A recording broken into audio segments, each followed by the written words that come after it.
가장 이상적인 교회상을 말할 때 언제나 초대교회를 말합니다. 초대교회의 모습이 도대체 어떠했길래 그럴까요? 오늘 본문이 바로 그 이유를 말해줍니다.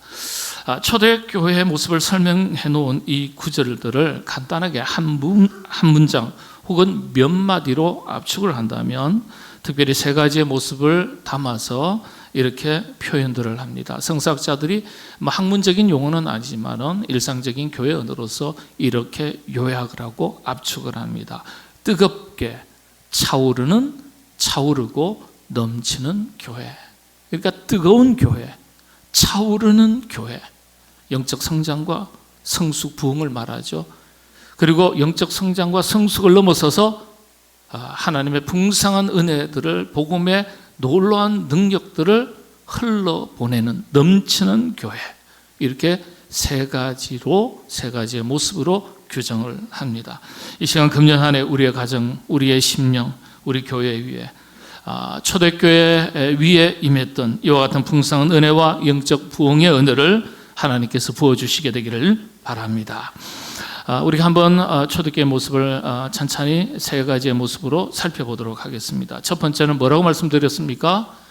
뜨겁게 차오르고 넘치는, 그러니까 뜨거운 교회, 초대교회는 열정이 넘치는 교회였습니다. 그런 성도들이 가득했습니다. 성도들에게 그런 열정이 있었습니다. 주님께 칭찬받는 교회는, 칭찬받는 하나님의 사람은요, 뜨거운 열정이 있는 교회요 성도들입니다. 오늘 한글 성경 본문에는 뜨거움이라는 열정이라는 단어가 보이지 않습니다. 그러나 원문에는 분명하게 기록되어 있습니다. 헬라 원문에는. 본문 47절을 보면 성도들이 찬미했다, 하나님을 찬미했다 그랬어요. 원래 이 찬미했다, 한글 성경에서는 그렇게 번역을 했지만은 헬라어 아이네오라는 이 단어는 원래 뜻은요, 성령 충만함을 받아서 아주 뜨겁게 열정적으로 찬양했다라고 말할 때 사용하는 단어입니다. 아이네오, 그렇게 말합니다. 성령 충만한 교회, 그리고 성령 충만한 성도들, 성령이 충만하니까 찬송을 드려도 뜨겁게 드리고 기도를 해도 뜨겁게 기도하는 거예요. 그래서 아이네오, 그렇게 뜨겁게 하나님을 찬양했다, 기도했다, 그런 뜻입니다. 원문의 뜻이 그래요. 열정이 있으니까 헌신도 뜨겁습니다. 여러분 기억하셔야 될 것 중에 하나가 하나님의 은혜도 열정 있는 사람이 먼저 경험합니다. 먼저 얻는 거예요. 여러분 주님께서 일러주신 말씀이 있지 않습니까? 천국은 누구의 것이라고요? 침노하는 자의 것이다 그랬어요. 침노하는 자. 이게 무슨 뜻입니까? 뜨겁게 사모하는 자가 먼저 차지한다는 거예요. 먼저 경험한다는 거예요. 그렇게 뜨겁게 찬송하고 기도하고 헌신했더니 드디어 열매가 나타났습니다. 어떤 열매입니까? 구원받는 사람들의 그 수가 날마다 더해져 갔다. 이 열매예요. 여러분 장사는 이문을 남기는 것이 목적이지만 교회는 결국 사람을 남기는 곳입니다. 교회는 사람 남기는 곳이에요. 하나님께서 교회를 평가하실 때 복음의 사명을 감당하는 하나님의 사람들, 그리스도인들을 훗날 평가하실 때 무엇으로 평가하시겠어요? 열매로 평가하신다 하셨어요. 열매로. 나무는 그 열매로 평가한다. 여러분은 주님은 포도나무, 여러분 가지 아닙니까? 알곡은 걷어 곡간에 들이고 죽정이는 태워 불사르느니라. 주님 말씀이에요. 열매로 평가한다 그랬어요. 여러분 무화과 나무 비유가 그런 비유 아닙니까? 잎이 무성했어요. 겉보기에는 화려합니다. 괜찮아 보입니다. 무엇인가 있을 것 같아요. 그런데 가까이 가니까 그 잎이 무성한 무화과 나무가 뭐가 없다 그랬어요? 열매가 없었다. 그래서 저주하니 이내 말라 죽었더라. 복음서에 나와 있는 비유입니다. 열매 얘기예요. 열매를 구하실 때 없으면 마지막 날, 아니 어쩌면 지금 이 순간에도 주님께 책망받을지 몰라요. 에베소 교회 성도들에게 하신 주님의 책망의 말씀이 어떤 것입니까? 요한계시록 2장 4절이죠. 그러나 너를 책망할 것이 있나니. 잘하는 것도 있는데 그러나 책망할 것도 있다는 거예요. 어떤 걸 책망하셨습니까? 너의 처음 사랑을 버렸느니라. 뭐가 없다는 거예요? 열정이 없다는 거예요. 뜨거움이 없다는 거예요. 이거 가끔 부부지간에 확인하잖아요. 연애 때는 그렇게 뜨겁더니, 그렇게 전화하고 그렇게 열정적으로 사랑하더니 결혼하고 나니까 완전히 사람이 달라졌네. 결혼 전과 후가 너무 달라. 아내가 남편한테 이야기하면 남편이 고약한 이야기 하나 하잖아요. 낚아 올린 고갱이는 먹이를 주지 않는다. 참 세속적인 이야기죠. 예.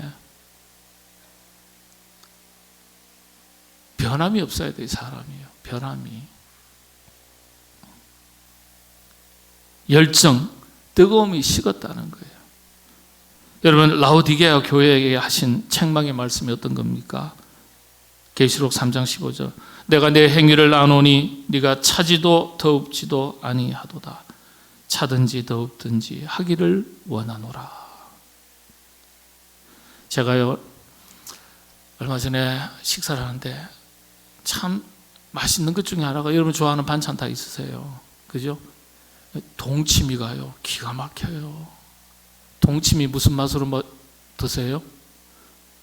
가끔은 얼음을 동동 띄워서 시원한 맛으로 드시잖아요. 지금 이제 식사 끝나고 식사하러 올라가신 동치미는 없어요. 동치미 맛있잖아요. 시원한 맛. 근데 동치미 냉장고에서 꺼내놓고 한참을 지나서요, 맛을 보니까 이건 뜨겁지도 않고 차지도 않고 맛이 덜한 거예요. 음식도 뜨거워야 맛이 있는 게 있고요, 어떤 음식은 차가워야 맛이 있는 음식이 있어요. 차지도 않고 더웁지도 않다. 차든지 더웁든지 하기를 원하노라. 무슨 뜻입니까? 열정을 회복하라는 말씀이에요. 열정을. 2025년도 이 한 해, 저와 여러분, 우리 모두, 우리 교회가 이런 열정이 넘치는 한 해가 되시기를 바랍니다. 찬송을 해도 뜨겁게, 기도를 해도 뜨겁게, 봉사를 해도 뜨겁게, 무엇을 해도 열정이 넘치는 여러분, 우리 교회가 될 수 있기를 바랍니다. 무엇이든지 하려고 하면 되는 교회. 뭘 하려고 해도 안 되는 인생, 그런 인생이 아니라 뭘 하려고 하면, 열정을 가지고 뭘 하려고 하면 되는 인생, 되는 교회, 되는 가정, 되는 자녀들 다 될 수 있도록 우리 하나님께서 그런 은혜 대주시기를 바랍니다. 여기서 우리가 한 가지 생각해 볼 것이 있습니다. 열정과 욕심이라는 단어입니다. 오늘 본문 46절에 보면 날마다 마음을 같이하여 성전에 모이기를 힘쓰고 그랬습니다. 집에서 떡을 떼며 기쁨과 순전한 마음으로 음식을 먹고. 힘썼다. 모이기에만 힘썼겠어요? 아니요. 그 앞부분에 보면은요, 물건을 서로 통용하고 재산과 소유를 팔아서 나눠주고 마음도 같이 하고 모이기도 힘쓰고 함께 먹고 마시고 떡을 떼는 것, 이게 다 힘썼다는 거예요. 열심이죠. 열정의 또 다른 표현이 열심 아니겠어요? 날마다 마음을 같이 하고 성전에 모이기를 힘썼다. 열심히 모이고 나누고 베풀고 섬겼다. 그래서 여러분, 건강한 열심을 열정이라고 말하는 겁니다. 긍정적인 단어죠. 건강한 열심. 그런데 건강하지 않은 열심이 있습니다. 욕심이에요. 근데 어디까지가 열정이고 어디까지가 욕심일까요? 건강한 열심은 열정으로 나타나지만 빗나간 열심은 욕심으로 나타납니다. 차이가 무엇일까요? 먼저 욕심에 대해서 한번 살펴보겠습니다. 빗나간 욕심은 결국 죄가 됩니다. 자기 중심적이에요. 철저하게. 욕심이 잉태하여 죄를 낳는다 하지 않았습니까?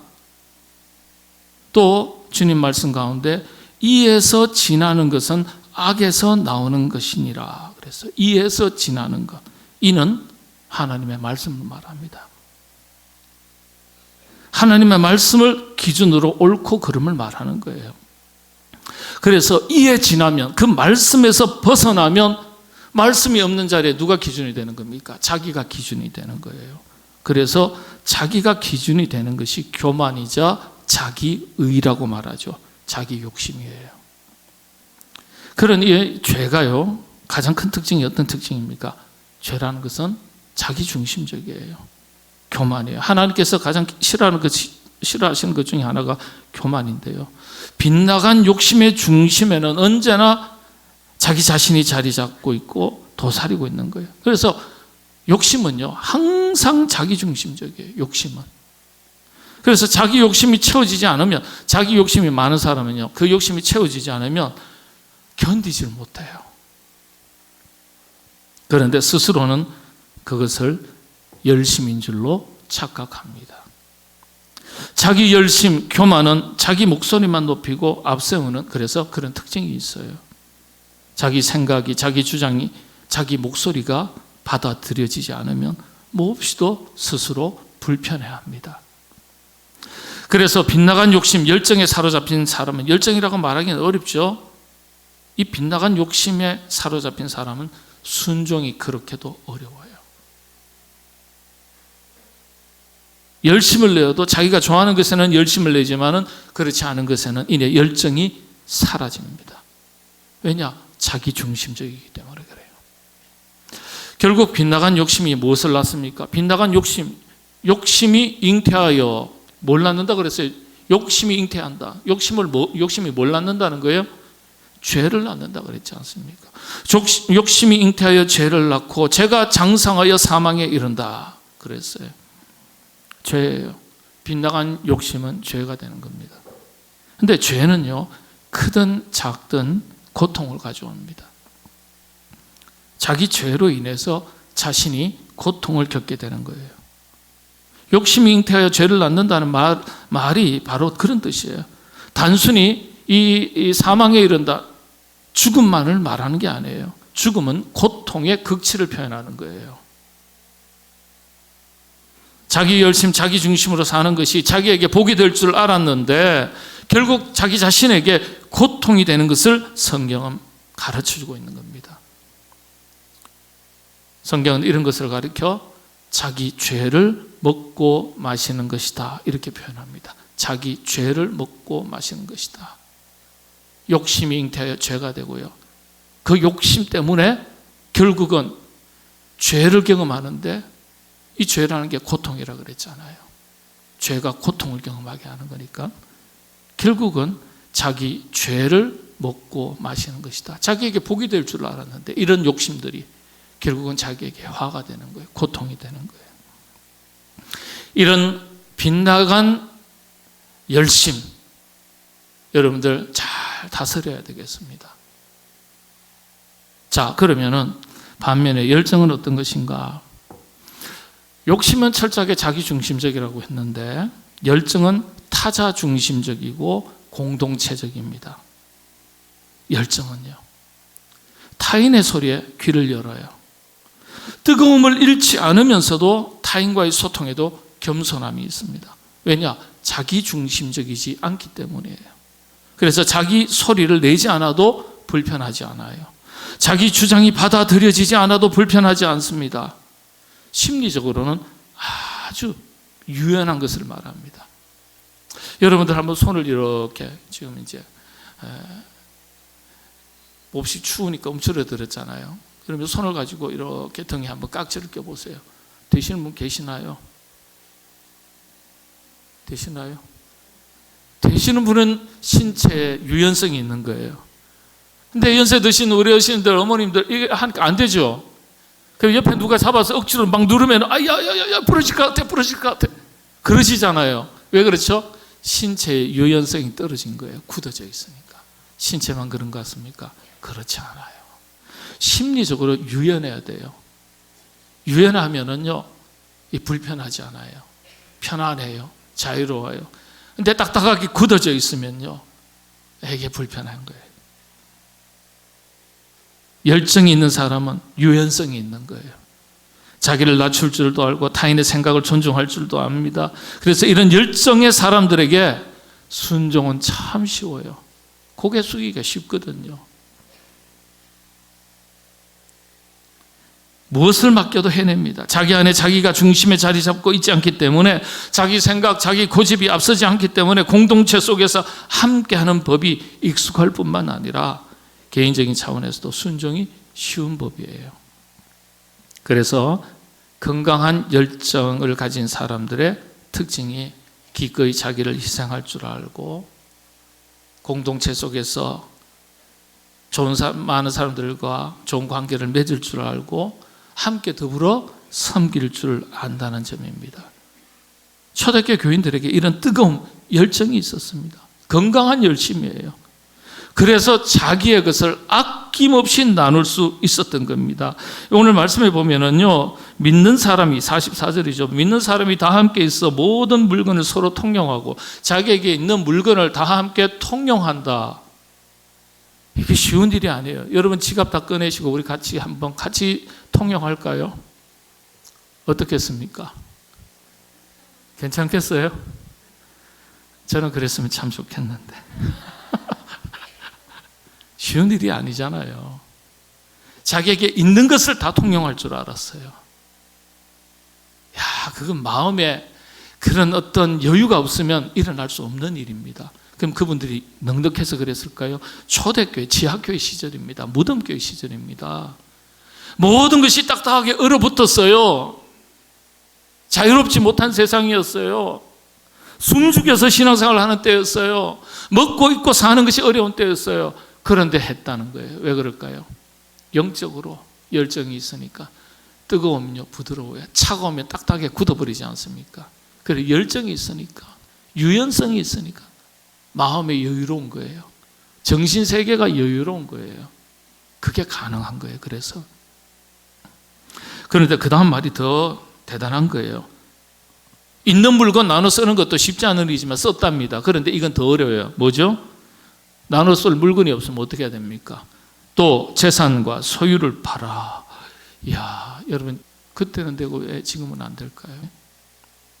재산과 소유를 팔아 각 사람의 필요를 따라 나눠줬다. 보통 열정이 아니에요. 보통 열정. 예. 마음 부자예요. 마음 부자. 마음이 너그럽고 수용적이고. 야, 참 이런 사람 만나면 감동이 있지 않을까 그런 생각합니다. 여러분들 2025년 이 안에도 마음 부자로 살아가시게 되기를 바랍니다. 예. 딱딱하게 굳어서 내 것만을 찾고 붙들고 움켜쥐고 사는 것이 아니라 나누고 베풀고 섬길 줄 아는 그런 하나님의 사람, 마음에 따뜻한 열정이 있는 하나님의 사람으로 살아가시게 되기를 바랍니다. 우리 교회가 그런 교회가 될 수 있기를 바랍니다.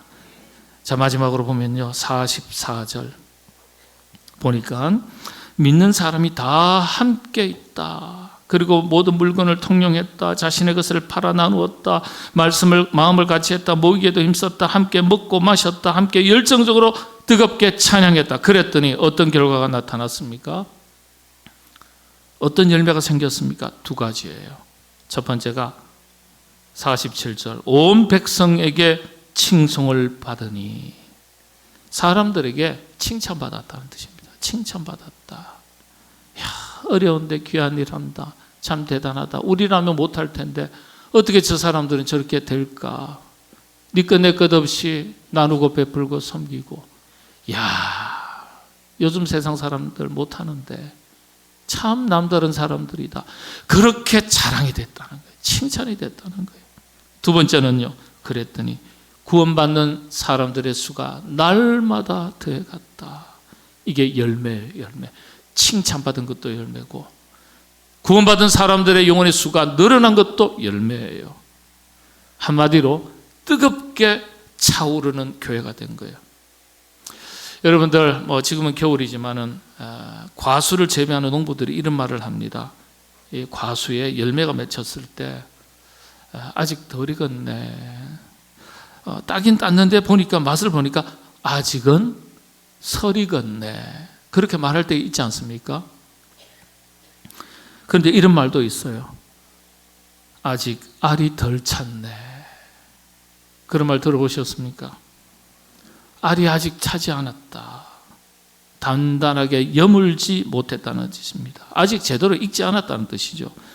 그런데 초대교회를 열매에 비유하면요, 초대교회가 맺은 이 열매를 보면요, 제대로 알이 꽉 찬 열매의 모습입니다.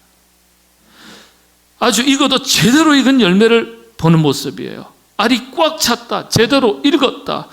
여러분, 제대로 익은 과일은요, 나도 먹고 남도 먹일 수 있는 것이 됩니다. 나도 먹고 남도 먹이는 거예요. 모든 물건을 서로 통용했다. 자신의 것을 팔아 나누어 주었다. 마음을 같이 했다. 모이게 힘썼다. 서로 통용했다. 먹고 마셨다. 함께 열정적으로 뜨겁게 찬양했다. 열매로 치면 제대로 알이 꽉 찬 열매. 이게 초대교회의 모습입니다. 그래서 가장 이상적인 교회를 말할 때 초대교회라고 말하는 겁니다. 알이 꽉 찬 열매로서의 교회입니다. 교회만 그럴까요? 성도들도 그런 분이 있습니다. 야, 저건 참 알찬 교인이다. 속이 꽉 찬 교인이다. 그런 분이다. 그런 분이 있어요. 그렇죠?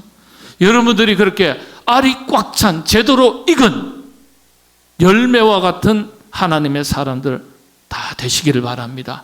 그런 열매로 익어가는 이 한 해 되시기를 바랍니다. 그래서 잘 익으셔서 나도 먹고 남도 먹일 줄 아는 하나님의 사람으로 살아가시게 되기를 바랍니다. 마지막이죠. 넘치는 교회입니다. 2장 47절, 9장 31절 동일합니다.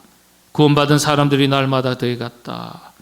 9장 31절에 보면은요, 그리하여 온 유대와 갈릴리와 사마리아 교회가 평안하여 든든히 서가고 주를 경외함과 성령의 위로로 진행하여 수가 더 많아지니라. 자, 자세히 보세요. 유대, 믿음의 공동체, 이스라엘 백성들을 말합니다. 자막 한번 다시 보여주실래요? 갈릴리 경계선을 말합니다. 사마리아는요, 내 땅이 아니에요. 세상을 말합니다. 이방 땅을 말합니다. 공동체가 열정이 있으니까, 은혜가 있으니까 꽉 찬 열매가 되니까 이게 차오르기 시작하다가 영적 부흥을 이루다가 이제는 어떻게 해요? 흘러 넘치는 과정을 보여주는 거예요. 유대에서만 차고 흘러 넘치는 게 아니에요. 내 심령에서만 차고 흘러 넘치는 게 아니에요. 우리 가정만이 아니에요. 내가 심령에 은혜가 흘러 넘치면 가정으로 흘러갑니다. 가정에서 흘러 넘치면 교회로 흘러옵니다. 교회에서 흘러 넘치면 지역사회로 흘러가는 겁니다. 넘치기 시작했다는 뜻이에요. 넘치기 시작했다는 것. 열정이 있으니까 차오르고, 차오르다가 이제는 넘치는 단계까지 갑니다. 든든히 그래서 서가고 수가 많아졌습니다. 은혜가 넘쳐 흐르니까 복음이 나에게서 이제는 다른 사람에게로 흘러가는 겁니다. 흘러가니까 다른 영혼들이 구원함을 얻고 주께로 나오는 것입니다. 그래서 이방 지역에 뭐가 세워졌어요? 사마리아 교회가 평안히 든든히 서가며. 사마리아 교회라고 그랬어요. 사마리아 교회. 우리 교회도 이런 은혜가 넘치는 한 해가 될 수 있기를 바랍니다. 여러분들에게도 이런 은혜가 흘러넘쳐서 여러분을 통해서 사랑이 흘러가고 아름다운 섬김과 헌신이 흘러넘치고 주의 은혜가 흘러넘쳐서 다른 사람들에게, 주변에 있는 사람들에게 선한 영향력을 발휘하고 은혜를 나눠주고 베풀어 주어서 복음전도, 영구원의 열매, 날마다 날마다 대해가는 한 해가 될 수 있도록 하나님께서 풍성한 은혜, 여러분의 심령, 가정, 가족, 죄 몸된 우리 교회, 그리고 선교지, 그리고 더 나아가서 이 나라, 이 민족 가운데 하나님께서 풍성하게 허락하시는 2025년도 한 해 될 수 있기를 바랍니다.